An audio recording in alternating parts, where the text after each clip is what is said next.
రేపే ఎంతో మహిమాన్వితమైన సోమవతి అమావాస్య. సోమవారం అమావాస్య తిథి వస్తే దానినే సోమవతి అమావాస్య అంటారు. ఈ రోజు చాలా అరుదుగా వస్తుంది. ఈ రోజుకు కోటి సూర్యగ్రహణాలకు ఉండే శక్తి ఉంటుందని పురాణాలు తెలియచేస్తున్నాయి. మరి ఎంతో శక్తివంతమైన ఈ సోమవతి అమావాస్య రోజు ఎవరైతే గోవుకు ఈ ఒక్కటి తినిపిస్తారో అటువంటి వారి సమస్త పాపాలు తొలగి సకల శుభాలు కలుగుతాయి, అష్టైశ్వర్యాలు భోగ భాగ్యాలు కలుగుతాయి. మరి ఎంతో శక్తివంతమైన సోమవతి అమావాస్య రోజు గోవుకు ఏం తినిపించాలో ఇప్పుడు ఈ వీడియోలో తెలుసుకుందాం. ఎంతో శక్తివంతమైన ఈ సోమవతి అమావాస్య పర్వదినం మహాశివరాత్రి కంటే కూడా ఎంతో గొప్పది. అంతేకాదు, కోటి సూర్యగ్రహణాలకు ఉండే శక్తి ఈ రోజుకు ఉంటుందని పురాణాలు తెలియచేస్తున్నాయి. ఈ రోజు ఆ శివలింగంలో పరమేశ్వరుణ్ణి ఆరాధించే ముక్కోటి దేవతల శక్తులు, నవగ్రహాల శక్తులు ఈ రోజు శివలింగంలో ఉంటాయి. ఇలా సోమవారం అమావాస్య రావడం చాలా అరుదుగా జరుగుతుంది. ఇలా వచ్చినప్పుడు ఆ రోజును వృధా చేయకుండా శివారాధన చేస్తే సకల శుభాలు కలుగుతాయి. కాశీలో సోమవారంతో కూడిన అమావాస్య రోజు 2 కాకులు శివుడి చుట్టూ ప్రదక్షిణలు చేసి ఆ 2 కాకులు శాశ్వతంగా ప్రమద గణాల్లో కలిసిపోయాయి. కాబట్టి ఇటువంటి ఎంతో శక్తివంతమైన రోజు 2 కాకులు ప్రదక్షిణం చేసినంత మాత్రానే ఆ మహాశివుడు ఆ 2 కాకులకు ప్రమద గణాధిపత్యాన్ని ఇచ్చినట్లు కాశీఖండం తెలియచేస్తుంది. ఈ రోజు ఎవరైనా సరే వీలు కల్పించుకుని ఈశ్వర ఆరాధన గుడిలో కాని ఇంట్లో కాని చేసుకుంటే సకల అభీష్టాలు నెరవేరతాయి. సోమవతి అమావాస్య రోజు ఉదయం రాహుకాలంలో శివారాధన ఇంట్లో కాని శివాలయంలో కాని చేస్తే విశేష ఫలితాలు కలుగుతాయి.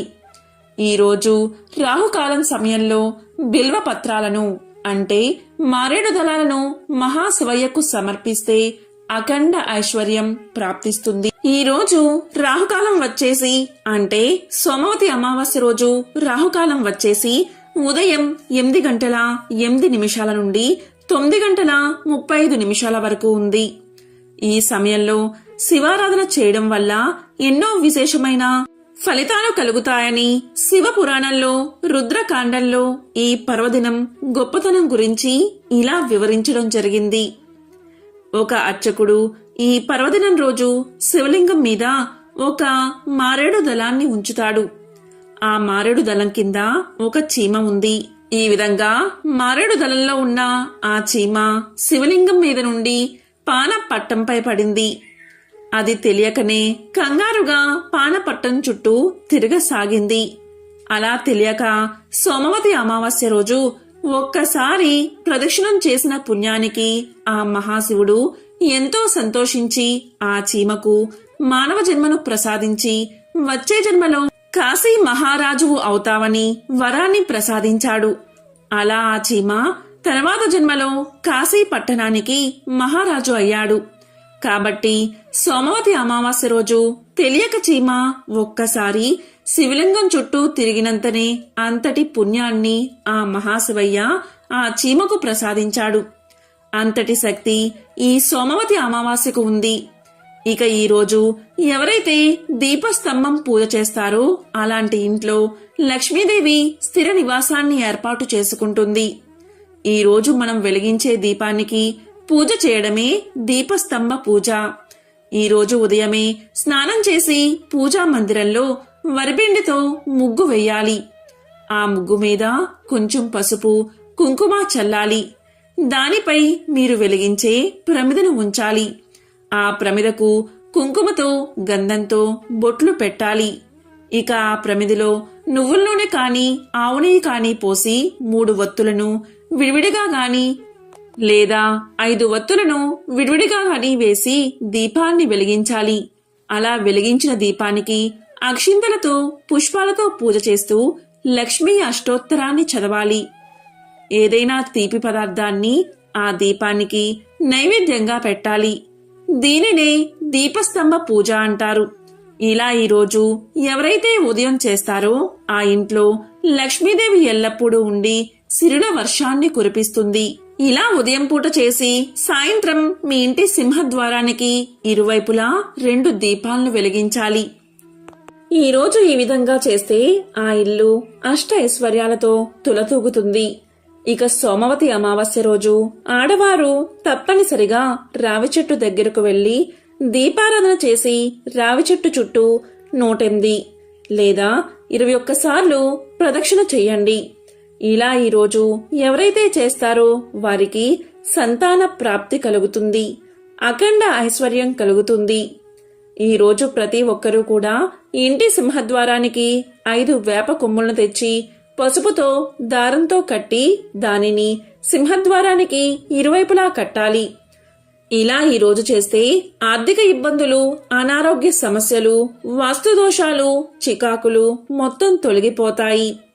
ఇక ఈ సోమవతి అమావాస్య రోజు ఎలాంటి పనులు చేయకూడదో ఇప్పుడు తెలుసుకుందాం. సోమవతి అమావాస్య రోజు నూనెను ఎట్టి పరిస్థితుల్లో కూడా తలకు, శరీరానికి రాసుకోకూడదు.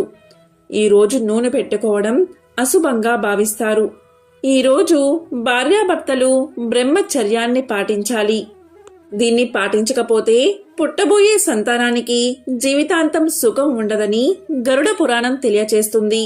ఇక ఈ రోజు మధ్యాహ్నం మాంసాహారం జోలికి అస్సలు వెళ్ళకూడదు.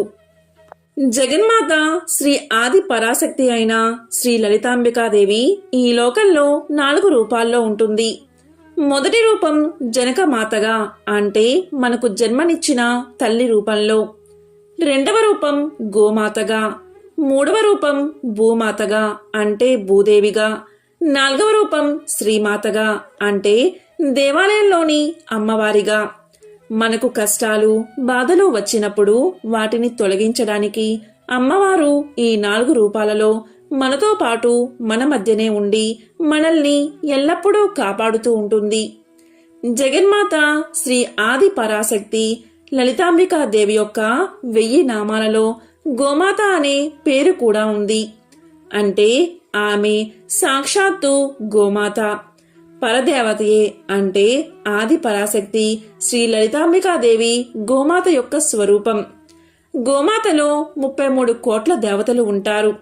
ఒక్క గోవుకు ప్రదక్షిణం చేస్తే ఆ ఆది పరాశక్తికి, అలాగే 33 కోట్ల మంది దేవతలకు ప్రదక్షిణం చేసినట్లే.